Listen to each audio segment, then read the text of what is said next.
इंसान जब संसार में रहता है तो 3 गुण उसके ऊपर प्रभावी रहते हैं। कुछ लोग होते हैं तामसिक गुण वाले होते हैं, कुछ लोग राजसिक गुण वाले होते हैं और कुछ सात्विक गुण वाले होते हैं। ये हमें अपने को कॉन्शियसनेस को मूव करना है इन 3 गुणों से आगे की तरफ। तामसिक गुण वाले को राजसिक गुण की तरफ प्रयास करना जाने के लिए और राजसिक गुण को तामसिक गुण की तरफ जाने के लिए प्रयास करना है। इसके लिए सबसे जो पहला वो एफ़र्ट है वो है कि उसकी अपनी डाइट को बदले। जो तामसिक गुण वाले हैं वो बासी भोजन खाना उनको पसंद आता है, अचार है, तली हुई चीज़ें हैं, चटपटी चीज़ें हैं ज़्यादातर, और मीट है, जो ड्रिंक्स हैं, ये सब लेना पसंद करते हैं। तो उससे उनके अंदर एक तमस उत्पन्न होता है जिससे उनको और आलस आता है। इससे बाहर आने के लिए अपनी डाइट को सबसे पहले तो उसी को परिवर्तित करना पड़ेगा।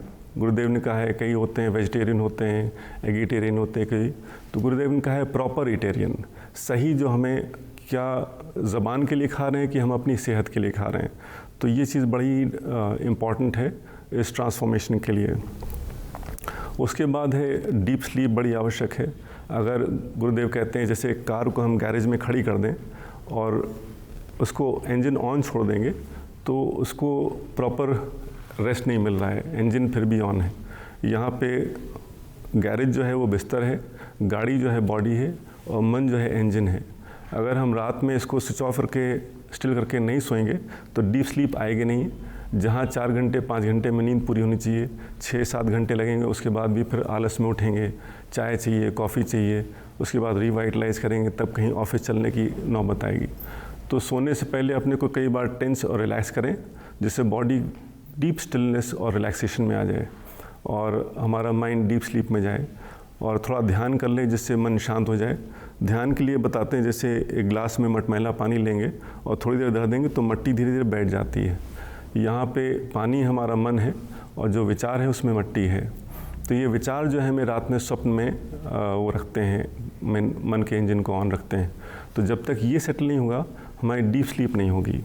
तो इसलिए मन को शांत करके सोएं और जब सवेरे उठें तो तुरंत 7-8 बार बॉडी को टेंस करके रिलैक्स करें, तो तुरंत कॉन्शियसनेस और एनर्जी पूरे बॉडी में त्वरित हो जाती है, फैल जाती है।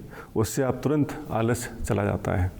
साथ में कुछ एक्सरसाइजेस, रेगुलर एक्सरसाइज करें जिससे कि जो लेथार्जी है उससे बाहर आएँ। कहते हैं 3 प्रकार के कर्म होते हैं। एक कर्म होता है जिसको कहते हैं राइटियस एक्शन, एक होता है विकर्म जिसको कहते हैं रॉन्ग एक्शन, और एक होता है अकर्म जिसको कहते हैं इनएक्शन।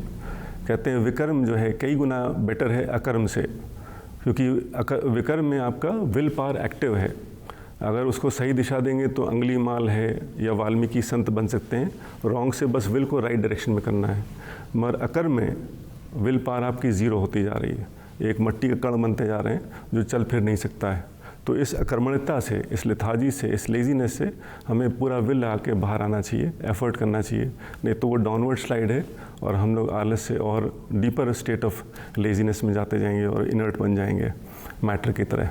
तो इसलिए पूरा विल लगानी पड़ेगी हमें उस स्टेट से बाहर आने के लिए, by changing the diet, bye regular exercising, by proper eating and from moving from तामसिक तो राजसिक से सात्विक भोजन, जैसे फल खाना है। इसमें एक पॉइंट और टच करना चाहेंगे, जिसमें हम लोग ज़्यादातर लोग नॉनवेज खाते हैं, उसके लिए इंसान की क्या डाइट है, उचित डाइट है, यही क्लियर नहीं है। मगर जानवर में अगर जाएंगे तो वो वही खाएगा जो इसको ईश्वर ने प्रदत्त करा है। शेर घास नहीं खाएगा, गाय मीट नहीं खाएगी। तो जानवरों को 3 कैटेगरी में डिवाइड करते हैं। एक है जो कार्निवोर हैं, एक है हर्बीवोर और एक है फ्रूगीवोर। इनके अगर दांत की बनावट और आँत की बनावट देखेंगे तो जो कार्निवोर हैं उनके दांत बड़े कैनाइन बड़े शार्प होते हैं, इनसे बड़े शार्प होते हैं, और बाउल लेंथ सबसे छोटी होती है, क्योंकि मीट खाने से बड़ी जल्दी प्यूट्रीफाई करता है, सड़ता है, तो उसको तुरंत बाहर करना है। जो घास खाते हैं हर्बीवोर, उनके इंसेस बड़े स्ट्रॉन्ग हैं, मोलर बड़े स्ट्रॉन्ग हैं, कैनाइन बिल्कुल नहीं है। इनके जो बाउल लेंथ है सबसे लंबी है, चूँकि इसमें जूस बन के बाहर होना है। और जो फ्रूगीवोर हैं वो फल सब्जी खाते हैं, इनकी आंतें बीच के हैं और इनके डेंटिशन बराबर हैं, कैनाइन भी ठीक है, मोलर भी ठीक है, इंसिजर भी ठीक है। इंसान के जो दांत की बनावट है और आंतों की बनावट वो इनसे मिलती जुलती है। तो इंसान का जो नेचुरल डाइट है वो है फल और सब्जी जो ईश्वर ने बनाए हैं।